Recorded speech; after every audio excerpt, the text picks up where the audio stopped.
5 বছরের দুর্নীতির তদন্ত আমরা করব। কারোর জীবন জীবিকার উপর আঘাত ভারতীয় জনতা পার্টি করবে না, কিন্তু রাজনৈতিকভাবে কারোকে ছাড়া হবে না। অবৈধ বোর্ডকে পরিষ্কার পরিচ্ছন্নতা করতে হবে, নতুন করে নির্বাচন করে স্বচ্ছতার সঙ্গে বোর্ড তৈরি হবে, হুঁশিয়ার দিলেন সাংসদ সৌমেন্দু অধিকারী। কাথি পৌরসভার ওপর কাথির ব্যাংকের গ্রাহক পরিষেবা সচল করতে শটাং ব্যাংকে উপস্থিত কাথি লোকসভা কেন্দ্রের সাংসদ সৌমেন্দু অধিকারী। বিধানসভা নির্বাচনের পর থেকেই কন্টাই কোঅপারেটিভ ব্যাংকের নির্বাচিত তৃণমূলের পরিচালন সমিতির কেউই ব্যাংকে আসছেন না, যার ফলে ব্যাহত হচ্ছে গ্রাহক পরিষেবা। আর সেই গ্রাহক পরিষেবা কেন সচল করা যাচ্ছে না তা জানতেই আজ ব্যাংকে আসেন বিজেপির কাথি লোকসভা কেন্দ্রের সাংসদ সৌমেন্দু অধিকারী সহ বিজেপির কর্মী ও সমর্থকরা। লক্ষাধিক মানুষের শেয়ার হোল্ডারের এই ব্যাংক কাঁথির গর্বের প্রতিষ্ঠান। সুদীর্ঘ দিন যাবৎ এই ব্যাংকের গর্বের সঙ্গে পথ চলা, সেই ব্যাংকে একেবারে গায়ের জোরে ডিরেক্টর ডেলিগেটদের উপর একরকম ক্যামাক স্ট্রিট থেকে পুলিশ প্রশাসনকে দিয়ে একটা চাপিয়ে দেওয়া একটা নমিনেটেড বোর্ড, এখানে যদিও সেটাকে ইলেক্টেড দেখানো হয়েছিল কিন্তু কাউকে মনোনয়ন করতে দেওয়া হয়নি। যারা মনোনয়ন করেছিলেন সাহস করে তাদেরকে জোর করে উইথড্র করানো হয়েছিল বন্দুকের দলের সামনে, এবং একটি নমিনেটেড বোর্ডকে এখানে ক্যামাক স্ট্রিট থেকে চাপানো হয়েছিল। এই অবৈধ বোর্ডকে এখান থেকে পরিষ্কার পরিচ্ছন্ন করতে হবে, এটাই আমাদের মূল দাবি। এবং নতুন করে এখানে নির্বাচন করে স্বচ্ছতার সঙ্গে একটি বোর্ড এখানে প্রতিষ্ঠিত হোক।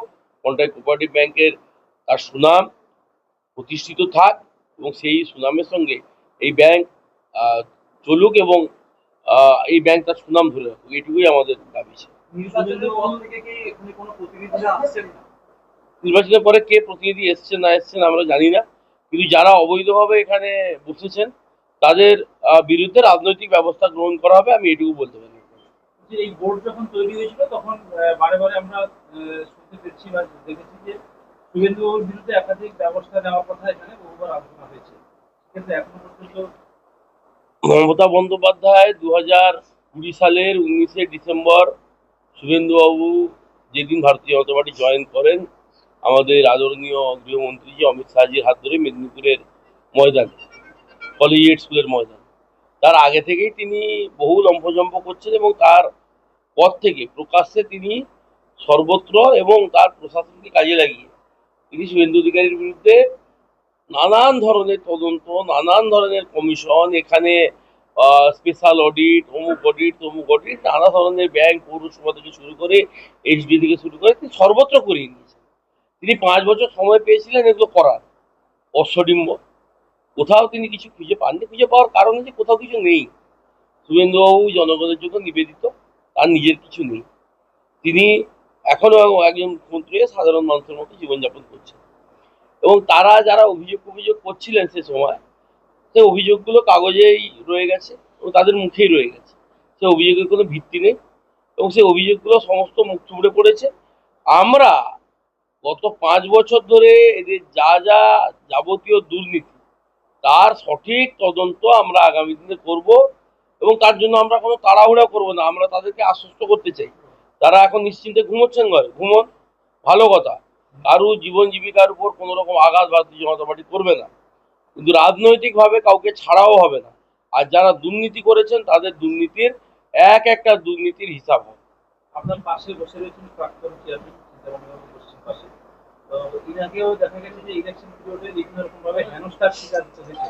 আজকে তিনি এই ব্যাংকে আপনার পাশে জায়গা করলেন।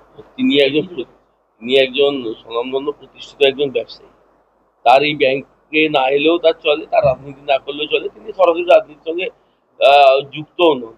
কিন্তু এ ধরনের মানুষজনকেও পুলিশ প্রশাসন দিয়ে যেভাবে ধমক চমক দিয়ে উত্তপ্ত করা হয়েছে, রাজনৈতিক কর্মীদের তো যা করা হয়েছে তো বাদ দেন, লিস্ট যদি এখন আমরা পড়তে আরম্ভ করি, কাকে পিসি কাকে জেসি, এই সমস্ত যে লম্বা তালিকা, এবং মাসের পর মাস দিনের পর দিন যে মানে নিরবিচ্ছিন্ন অত্যাচার এখানকার পুলিশকে দিয়ে, বিশেষত কাথি এলাকার কথা আমি বলবো, আমি সারা রাজ্য জুড়ে যারা শুভেন্দুর সঙ্গে যুক্ত ছিলেন তাদের উপর হয়েছে। ভারতীয় জনতা পার্টির কার্যকর্তাদের উপর তো একেবারে মানে অমানবিক অত্যাচার এই তৃণমূল সরকার চালিয়েছে, এবং যারা শুভেন্দুর ঘনিষ্ঠ তারাও অত্যাচার থেকে বাদ পড়েনি, এবং এই ধরনের মানুষদেরও তারা অত্যাচার থেকে ছাড়েনি। তার জবাব মানুষ এই নির্বাচনে 5 বছরের মাথায় দিয়ে দিয়েছে, পরিষ্কার পরিচ্ছন্ন হয়ে গেছে। কিন্তু আমি আবারও আপনাদের আশ্বস্ত করছি, প্রতিটা পাতা প্রতিটা কাগজের হিসাব আমাদের কাছে আছে, সেই হিসাব আমরা করব এবং যথাবিহিতভাবে করবো, চিন্তার কোনো কারণ নেই। চেয়ারম্যান ভাইস চেয়ারম্যান আসছেন না, গ্রাহকেরা তো বঞ্চিত